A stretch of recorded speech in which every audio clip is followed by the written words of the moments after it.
හෙට ඉඳන් මම මේ කියන ටික පුරුදු වෙන්න. කාටවත් කුණුහරුපෙන් කතා කරන්න එපා. කාටවත් තෝ කියලා කියන්න එපා.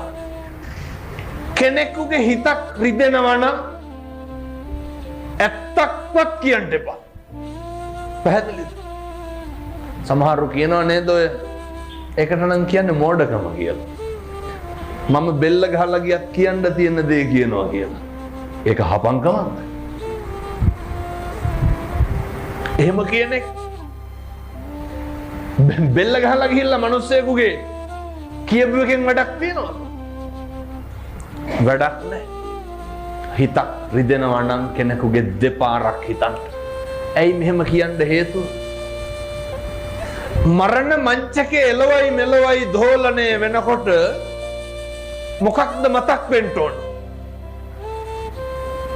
මම මගේ ජීවිතේ කිසි කෙනෙකුගේ හිතක් රිද්දලා නැහැ.